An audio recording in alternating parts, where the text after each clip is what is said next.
लोगों की आतंकवादियों ने हत्या की, जिसे पूरा देश हत्या नहीं मानता, शहादत मानता, और पूरा देश केंद्र सरकार से ये मांग करता, आज वो मांग वापिस दोहराए हैं कि उन परिवार को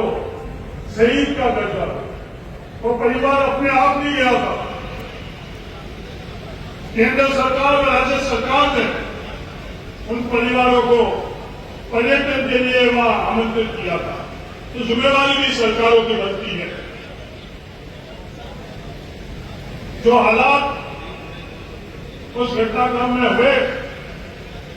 पूरा हिंदुस्तान स्वच्छ समिति से भारत सरकार के साथ में खड़ा था कि देश की सेनाओं, जो दुनिया की सबसे मजबूत सेना है, उस सेना के साथ में जब देश खड़ा रहेगा तो भारत की सेना को दुनिया में कोई रोक नहीं सकता। और जिस किसी ने भी ये कृत्य किया, जहां भी है, मजबूत भारत की सेना उसको ढूंढकर दुनिया के किसी भी कोने के नए आतंकवादी होंगे, उनको खत्म करेगी। इस सोच से पूरा देश शामिल है। कोई भी सवाल किसी ने नहीं उठाया, किसी ने भी ये सवाल नहीं उठाया कि उस पहलगाम के अंदर सुरक्षा थी या नहीं। किसी ने भी ये सवाल नहीं उठाया कि जो आतंकवादी थे वो कहां भागे और कैसे भागे, क्योंकि वो वक्त भी था सवाल उठाने का। पूरा देश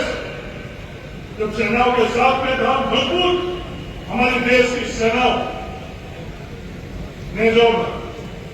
कार्रवाई करनी शुरू की, तो इस कार्रवाई के अंदर हमारे देश का दुर्भाग्य है और कोई नहीं, भारत सरकार में बैठे हुए लोगों ने उस सेना को कार्रवाई करने के लिए रोका। बहुत शहादतों के बाद में, उस शहादतों के अंदर इन भारतीय लोगों की भी शहादत है, हमारे परिवार की शहादतों के बाद में शिमला समझौता हुआ कि कोई भी कश्मीर के संदर्भ में भारत और पाकिस्तान के अलावा तीसरा कोई भी देश इस संदर्भ में बात नहीं करेगा। ऐसी हालात बनी जो प्रधानमंत्री जी